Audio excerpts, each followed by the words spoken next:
Myanmar میں زلزلے سے ہلاک ہونے والے افراد کی تعداد مسلسل بڑھ رہی ہے۔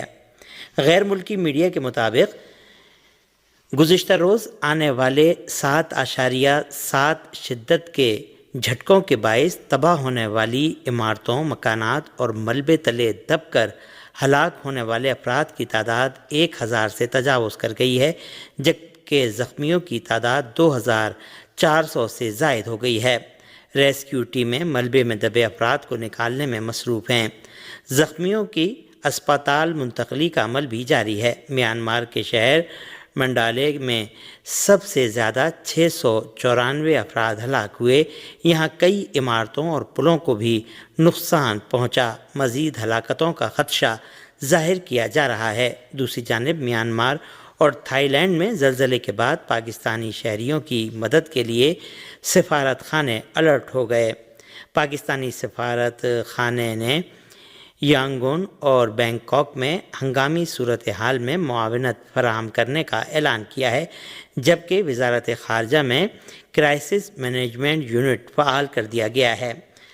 میانمار میں زلزلے کے شدید جھٹکوں کے اثرات تھائی لینڈ کے دارالحکومت بینکاک میں بھی محسوس کیے گئے، جس سے فلک بوس عمارتیں چند لمحوں میں ملبے کا ڈھیر بن گئیں۔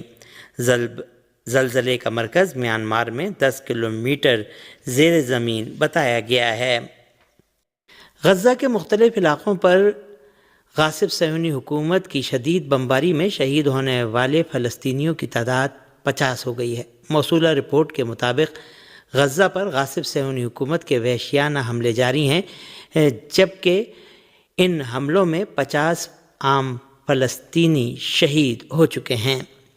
میڈیا رپورٹ میں بتایا گیا ہے کہ خان یونس کے 8 شہداء میں زیادہ تر بچے اور خواتین شامل ہیں۔ غاصب صہیونی حکومت نے جمعے کے روز بھی غزہ کی مارکیٹ سمیت مختلف علاقوں پر حملہ کر کے مزید 40 فلسطینیوں کو شہید کر دیا تھا۔ واضح رہے کہ غزہ میں 7 اکتوبر 2023 سے جاری صہیونی جارحیت میں شہید ہونے والے فلسطینیوں کی تعداد 50,000 سے تجاوز کر گئی ہے۔ غزہ میں جاری صہیونی فوجیوں کی بربریت کے باعث 10 روز میں 900 فلسطینی شہید ہو چکے ہیں۔ جنگ بندی کے خاتمے کے بعد 18 مارچ سے شروع ہونے والے صہیونی حملوں میں 896 فلسطینی شہید اور 2000 کے قریب زخمی ہوئے ہیں۔ امریکی جنگی طیاروں نے یمن کے خلاف جارحیت کا سلسلہ جاری رکھتے ہوئے مختلف صوبوں میں دوبارہ حملے کیے ہیں۔ صہیونی حکومت کی پشت پناہی کا سلسلہ جاری رکھتے ہوئے امریکہ نے یمن کے مختلف شہروں کو ایک بار پھر جارحیت کا نشانہ بنایا ہے۔ مقامی ذرائع کے مطابق امریکی جنگی طیاروں نے بربریت کا مظاہرہ کرتے ہوئے دارالحکومت صنعا پر بمباری کی ہے۔ تاحال ان حملوں کے نتیجے میں ہونے والے جانی اور مالی نقصانات کی تفصیلات جاری نہیں کی گئی ہیں۔ المیادین کے مطابق امریکی جنگی طیاروں نے مجموعی طور پر الجوف، صنعا اور صعدہ پر 24 بار حملے کیے ہیں۔ یمنی ذرائع کے مطابق امریکی فورسز نے محض 24 گھنٹوں کے دوران صنعا، عمران، صعدہ، الجوف، مآرب اور حدیدہ صوبوں پر 71 بار حملے کیے ہیں۔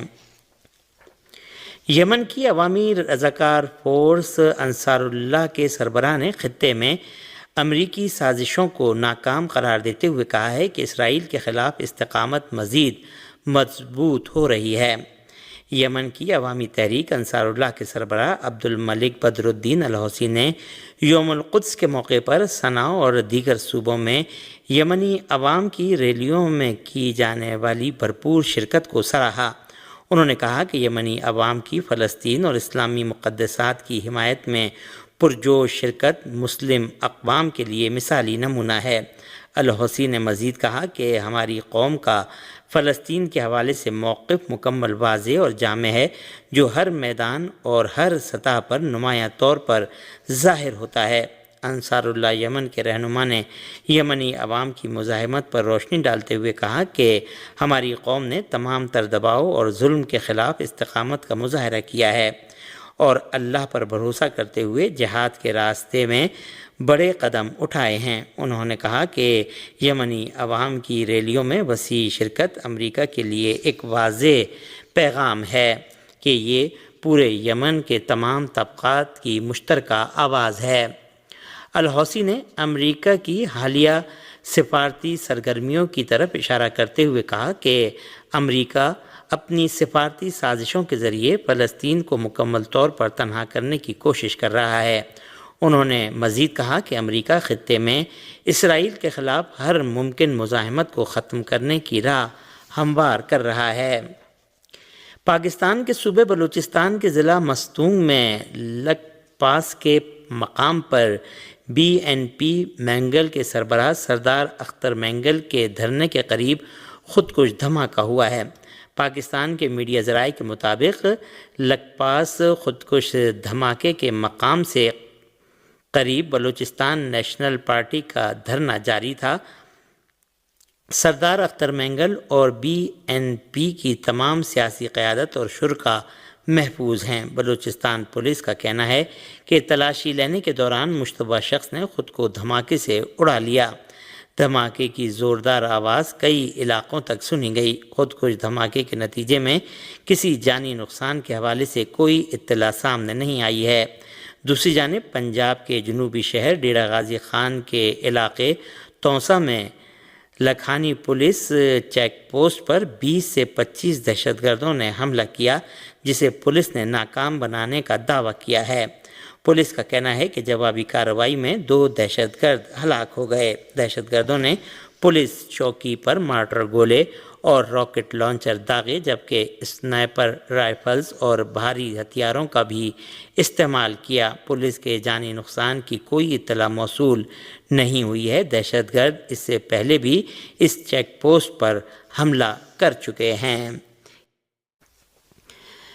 جمعہ 28 مارچ 2025 مطابق 27 رمضان المبارک کو ایران، ہندوستان اور پاکستان سمیت دنیا کے بہت سے ملکوں میں یوم القدس کے جلوس اور ریلیوں کا انعقاد کیا گیا۔ پاکستان سے موصولہ رپورٹ کے مطابق اس ملک کے عوام نے نماز جمعہ کے بعد لاہور، اسلام آباد، کراچی، کوئٹہ، پشاور، حیدرآباد، سکھر اور گلگت بلتستان سمیت ملک کے تمام چھوٹے بڑے شہروں میں القدس ریلیاں نکالیں، جن میں عوام کی بڑی تعداد نے شرکت کی۔ ریلی میں فلسطینی عوام کے ساتھ اظہار یکجہتی کرتے ہوئے شیعہ اور سنی مسلمانوں نے مظلومین فلسطین کی آزادی کے حق میں شدید نعرے بازی کی۔ ریلی میں شریک افراد نے فلسطینی پرچم اور بینرز اٹھا رکھے تھے جن پر القدس ہمارا ہے، اسرائیل مرد آباد اور فلسطین زندہ باد کے نعرے درج تھے۔ شرکاء نے ہاتھوں میں پلے کارڈز اور بینر بھی اٹھا رکھے تھے جن پر مظلوم فلسطینیوں کے حق میں اور اسرائیلی مظالم کے خلاف تحریریں درج تھیں۔ ریلی کے دوران فلسطینی بچوں، خواتین اور معصوم شہریوں پر اسرائیلی حملوں کی مذمت کی گئی، جبکہ مختلف مقررین نے اسرائیل کو خطے میں دہشت گرد ریاست قرار دیتے ہوئے اس کے خلاف سخت اقدامات کا مطالبہ کیا۔ عالمی یوم القدس کے موقع پر ہندوستان کے مختلف علاقوں میں عالمی قدس ڈے کے موقع پر شیعہ سنی مسلمانوں نے پورے اتحاد کے ساتھ فلسطین کے مظلوم عوام کی حمایت میں احتجاجی مظاہرے کیے اور شاندار ریلیوں کا انعقاد کیا۔